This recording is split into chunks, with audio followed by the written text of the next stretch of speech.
नमस्कार. मालिकेच्या पुढील काही भागांमध्ये आपल्याला खूपच जबरदस्त असा ट्विस्ट पाहायला मिळणार आहे. खरं तर नक्की अर्जुन आता सायलीला कशा पद्धतीनं सुभेदारांच्या घरी घेऊन येणार आहे, तिचा मान तिला कशा पद्धतीनं मिळवून देणार आहे, ते आपल्याला या व्हिडिओमध्ये पाहायला मिळणार आहे. त्यासाठी पूर्णाजीने एक जबरदस्त अशी अट अर्जुनच्या पुढे घातलेली आहे. कारण अर्जुन काही केल्या सायलीला विसरायला तयार नाही आणि प्रतिमा असा पूर्णाजीची समजूत घालत आहे आणि त्यामुळं अर्जुनने हा निर्णय घेतलेला आहे. हे सगळं कशा पद्धतीनं होणार आहे ते आपल्याला या व्हिडिओमध्ये पाहायला मिळणार आहे. त्यासाठी हा व्हिडिओ शेवटपर्यंत पहा. खरं तर पूर्णाजीने आता तन्वी आणि अर्जुनच्या लग्नाचे तारीख काढायचं ठरवलेलं असतं. गुरुजींना बोलवलेलं असतं आणि गुरुजींना तिनं सांगितलेलं असतं की मला माझ्या नातवाच्या लग्नाचं या 8 दिवसामध्ये तारीख काढायची आहे. तेव्हा गुरुजी सांगू लागतात की हे बघा कसं आहे माहिती आहे का अन्नपूर्णा मॅडम, तुम्ही म्हणता हे सगळं मला मान्य आहे, पण ही त्याची पत्रिका दिसत आहे किंवा जो आत्ता मी नवरी मुलीचा हात पाहिलेला आहे, तिच्या हातावरच्या ज्या रेषा आहेत त्यानुसार मी हे सांगतोय की हे शक्य नाही. कारण काहीही झालं तरी ही पत्रिका जुळू शकत नाही, कारण हे लग्न जुळू शकत नाही. हे सगळं बोललं जात असतं. गुरुजी म्हणत असं सांगत असतात तेव्हा प्रियालाही खूप मोठा धक्का बसलेला असतो.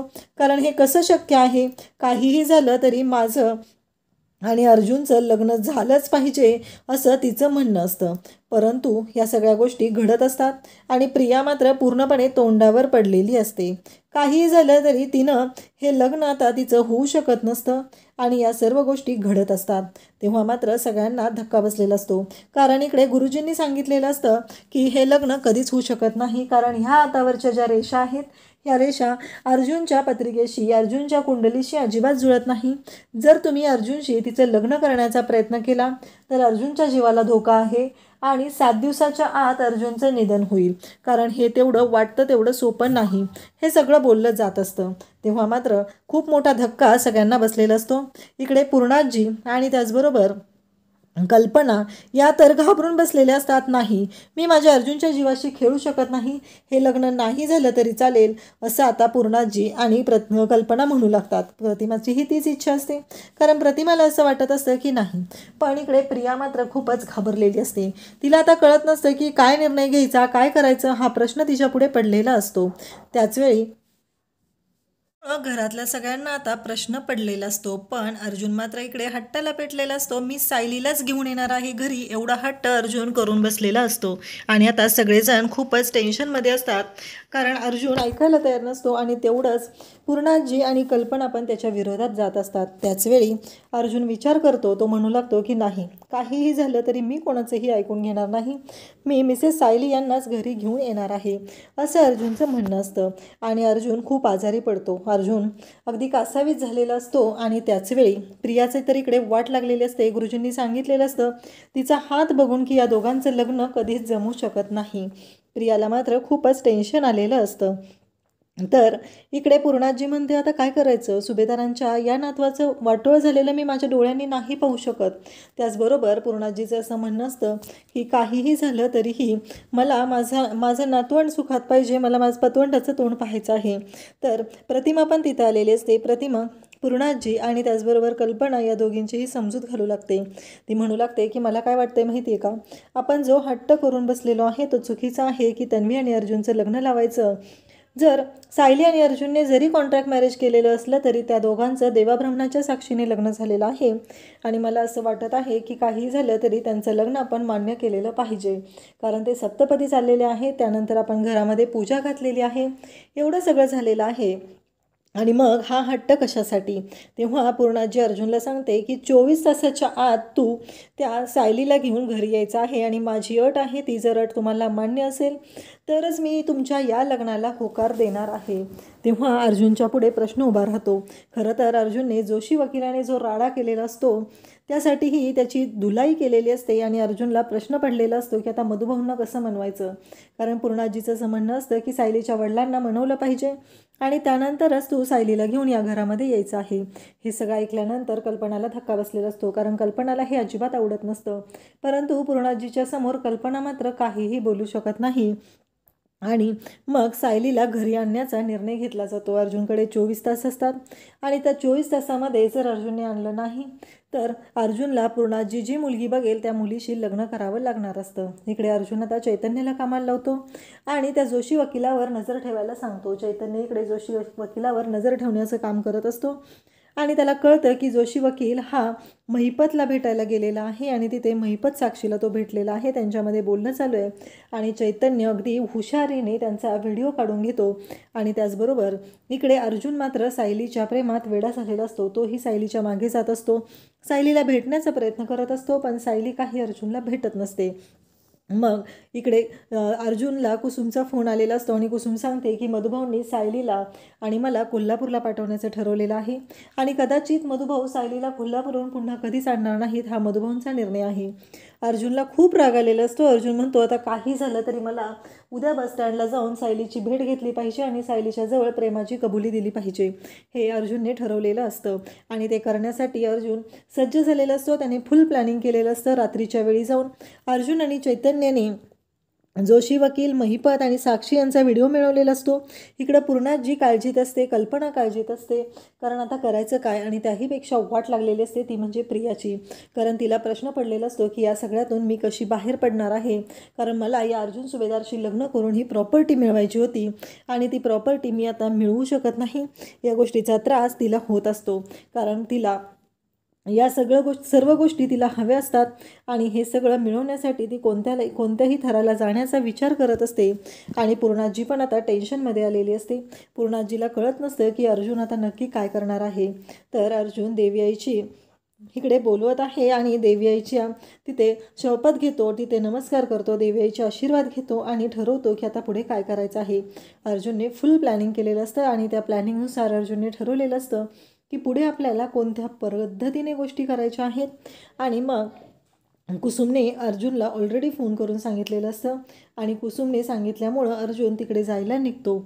इकडे सायली आणि कुसुम दोघीही निघालेले असतात आणि त्याचबरोबर इकडे सायली आणि कुसुम बसस्टँडला निघालेले असतात. अर्जुन खूप शोधत असतो पण अर्जुनला त्या काही दिसत नसतात, कारण कोल्हापूर गाडी प्रत्येक गाडी अर्जुन आणि चैतन्य धावत धावत शोधत असतात, प्रत्येक गाडीमध्ये चेक करत असतात. अक्षरशः अर्जुन वैतागलेला असतो, डोक्याला हात लावतो, कारण आत्ता जर सायली आपल्या आयुष्यातून गेली तर पुन्हा आपल्या आयुष्यात सायली पुन्हा कधीच येणार नाही.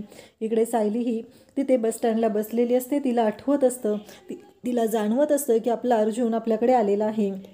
तिलाही भास होत असतो, पण मधुभाऊंनी दिलेलं वचन ती कधीही विसरू शकत नाही. मधुभाऊंना तिने शब्द दिलेला असतो की ठीक आहे, जर अर्जुन समोर आला तर मी अर्जुनला भेटणार नाही, हे तिने मधुभाऊंना सांगितलेलं असतं. त्यामुळं तिला तो प्रश्न पडलेला असतो. त्यानंतर आपल्याला पाहायला मिळतं की कुसुमताई म्हणते काय झालं सायली, पण इकडे मधुभाऊंनी खूपच मोठा गोंधळ घालून ठेवलेला असतो. मधुभाऊंचं असं म्हणणं असतं की काहीही झालं तरी तू अर्जुन सुभेदारचं तोंड पाहायचं नाही.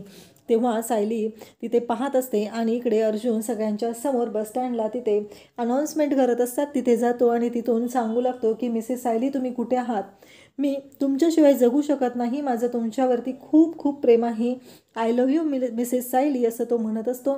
आणि सायलीच्या कानावर जेव्हा हे शब्द पडतात तेव्हा तिला धक्का बसतो आणि सायली तशीच थांबते. सगळेजण टाळ्या वाजवत असतात, अर्जुन आणि सायलीचं कौतुक करत असतात, कारण सायलीला अर्जुनने अशा जबरदस्त पद्धतीने प्रपोज केलेलं असतं.